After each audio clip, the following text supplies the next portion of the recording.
អាមេរិកហើយនិងជប៉ុនលើកនេះចំហមាត់ធ្លុងតែម្ដងព្រោះតែក្មេងស្រីកម្ពុជាម្នាក់មានបំណងតាមដានជីវិតម្ដាយរបស់ខ្លួនមូលហេតុនោះព្រោះតែម្ដាយរបស់ខ្លួនមានគម្រោងមកលេងខេត្តសៀមរាបចោលហើយលាក់បាំងហាមមិនឲ្យកូនៗណាដឹងទាំងអស់ជាហេតុធ្វើឲ្យក្មេងស្រីម្នាក់នេះធ្វើទុកបុកទ្រូងខ្លាចអ្នកម្ដាយស្ងាត់ឡើងតាក់ស៊ីមកលេងសៀមរាបចោលអញ្ចឹងចាយព័ត៌មានលើកទី1មិនដែរអែមនៅប៉ុណ្ណឹងថ្ងៃនេះតាមម៉ែមកសៀមរាបតតបានព្រោះដូចជាធ្លាប់ឮម៉ាក់ថា live hurt សៀមរាប heal អីចឹងណាហើយបើថា vlog ទៅកពតថ្ងៃមុននឹងសង្ស័យដុសស្លែពីងពីងជុកអស់ហើយមកទៅ2ខែចេញវីដេអូម្ដងខ្ញុំចេះតែឆ្ងល់មានអ្នកមើលដែរបើខ្ញុំជាអ្នកមើលវិញខ្ញុំ unfollow ចុច block ហើយ report page ចោលហ្មងថាលេងហ្នឹងណាទៅដាច់ចិត្តធ្វើដាក់ page ខ្លួនឯងកើតតែថាថ្ងៃនេះងើបមកមានបំណងថាចង់តាមដានម៉ែមែនតើចង់ដឹងថាគាត់មួយថ្ងៃពេញនឹងធ្វើអីខ្លះព្រោះតរហ័សដងហ្នឹងមិនដែលសូវបានចូលមកខោមើលម៉ាក់ថាម៉ាក់ធ្វើអីខ្លះហើយចូលមកដល់គឺឃើញម៉ាក់គាត់ហូបជាមួយនឹងម្សៅខ្ញីលីជាមួយទឹកក្តៅនិយាយទៅផឹកឡើងគឺម៉ាក់ហូបតែអញ្ចឹងទេហើយពេលចូលទៅខោមហ្នឹងក៏ខ្ទាតខ្លាញ់ម៉ាក់ជៀនព្រៃហ្នឹងប៉ះចំមុខចេះស្នាងឯងអត់ចូលភ្នែកសំខាន់ឥឡូវស្នាមមុខបាត់ហើយថាវីដេអូនេះដំបូងចង់ធ្វើ content របៀបតាមដានជីវិតម៉ាក់អីចឹងទៅតែមានតែដឹងថាត្រូវឡើងមកសៀមរាបភ្លាមណា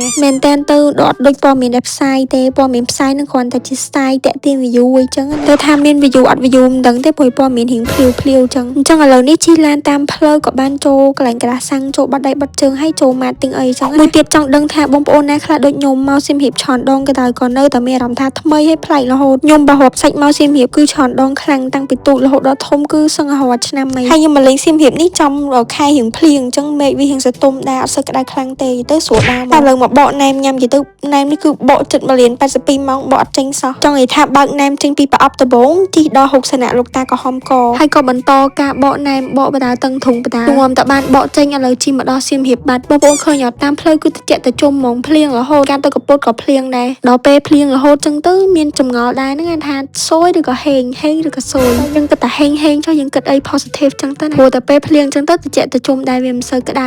vlog ហោះមាត់អ្នក voice over បាត់ហើយនេះអញ្ចឹងមកដល់សៀមរាបហ្នឹងក៏បានចូលញ៉ាំអីនៅម្ដុំបាគោនេះណែមកអួត outfit បន្តិច outfit នេះគឺស្អាតមែនតើរ៉េតឲ្យខ្លួនឯង310បន្ទាប់ពីហូបអីហើយយើងក៏បានមកកន្លែងគេងហើយកន្លែងគេងហ្នឹងគឺនៅជិត pop street ទៀតទៅដល់ហ្នឹងខ្ទង់ម៉ោង5កន្លះល្ងាចអីហើយអាយ៉ាប៊ីសេដាយន្តទៅចោលហើយហៀបហបច្រើនពេកនេះមកចេដាយន្តគឺដាក់មកគ្រូសានេះគឺល្មមតែម្ដងទៅដល់ខ្ទង់ម៉ោង5ល្ងាចអញ្ចឹងទៅដល់ភ្លាមដាក់អវ៉ាន់ដាក់អីហើយក៏ចុះនាំក្មួយមកលេងទឹកចានាំក្មួយមកលេងទឹកតែម្ដាយមីងម្ដាយពូហ្នឹងគឺហក់ចុះទៅតាមក្រោយអស់ហើយនេះហើយប្រូក្មួយខ្ញុំនេះវិញគឺថាអាចដែលសើនឹងអត់ចោលសោះឲ្យទៅចុះហែទឹកអាឡ័យតែថតកូនចុះហែទឹកក៏ងាកមកឃើញមីចែពងកាច់រៀងលើកៅអីមិនមែនអ្នកម្ដាយកូនមួយណាគុំច្រឡំគឺអ្នកម្ដាយកូន3ហើយអាចនៅប្លំធ្វើកំមុំបានហើយលេងទឹកលេងអីហើយក៏បានឡើងមកលើវិញដើម្បីរៀបចំខ្លួនទៅញ៉ាំអីដើរកាត់ផ្កាឃើញតំណងពេកក៏ខ្ចីគេយកមកថតវីដេអូបានមួយដែរតើទៅដើរលេងក៏នៅតែឆ្លៀតរស់ស៊ីដែរយ៉ាងហោចណាស់ក៏បានមកវីដេអូពីវីដេអូទៅទៀតដែរហើយឥឡូវនេះដឹកដៃប្រូក្មួយឲ្យជូនខ្ញុំទៅទិញអីញ៉ាំនៅខោមបន្ទាប់មកខ្ទង់ប្រហែល6 7ហ្នឹងក៏បានទៅញ៉ាំអីនៅកន្លែងមួយនេះទៅ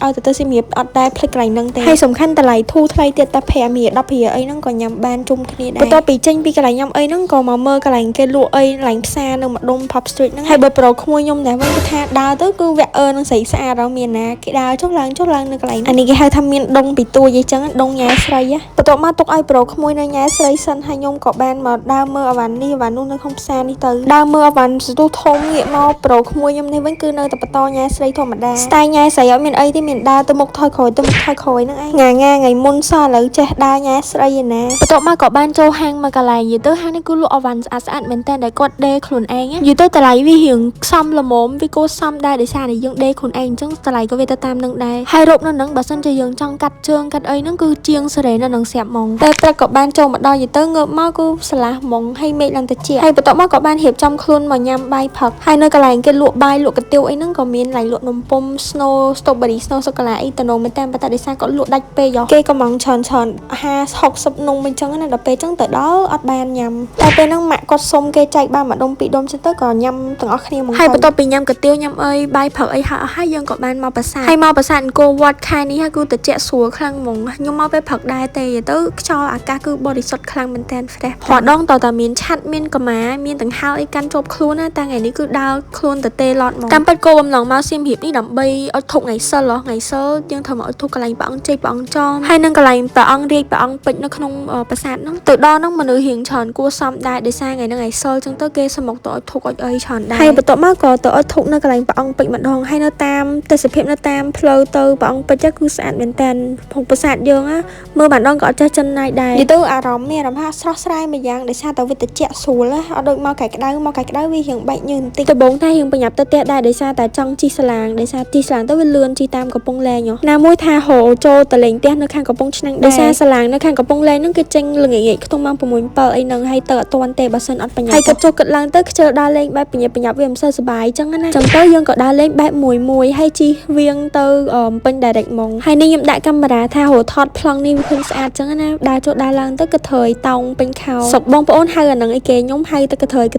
យាយទៅសុំចេញ vlog បែបនិយាយមួយបែបសម្រាយអស់សាច់គ្រឿងហ្មងហោះដងនិយាយកាត់ឲ្យវីដេអូខ្លីមែនតើណាមួយចង់ធ្វើវីដេអូទុកជាអនុស្សាវរីយ៍ទុកមើលថ្ងៃក្រោយនេះទេសភាពមើលពីលើប្រាង្គខ្ពស់ជាងគេទៅគឺស្អាតខ្លាំងមែនតើតែឡើងចតាចុះចតារៀងញ័រជើងបន្តិចដែរណាបន្ទាប់មកក៏បានចូលញ៉ាំបាយថ្ងៃនៅកន្លែងប្រហុកនេះហើយល្ងាចមិញក៏ប្រហុកឥឡូវក៏ប្រហុកទៀតនិយាយទៅមកសៀមរាបនេះមកឡើងដូចប្រហុកហ្នឹងដូចថាឲ្យតែមកដឹងតែប្រហុកហើយបន្ទាប់មកក៏បានជិះចូលទៅបរិវេណប្រាសាទវិញនិយាយទៅចូលក្រុងញ៉ាំអីហើយក៏ជិះចូលប្រាសាទម្ដងទៀតតែពេលហ្នឹងក៏បានជិះទៅខាងភូមិប្រដាក់ខាងភូមិអីចិត្តនឹងដែរដោយសារតែតិចចង់ទិញនំមកកៅញ៉ាំហើយដើម្បីហូរកន្លែងគេធ្វើត្រឡោកដូងទុកចែកជូនភ្ញៀវដែលគាត់ទិញស្រាប់ហើយនឹងប្រេងដូងហើយវីដេអូនេះក៏មានតែប៉ុណ្្នឹងដែរនិយាយទៅអត់សូវបានថតទេពេលមកវិញដឹងថាមកវិញគឺឈប់រហូតតាមផ្លូវហ្នឹងឈប់ទិញនោះរហូតចេញពីសៀមរាបម៉ោង 5 មកដល់ភ្នំពេញខ្ទង់ប្រ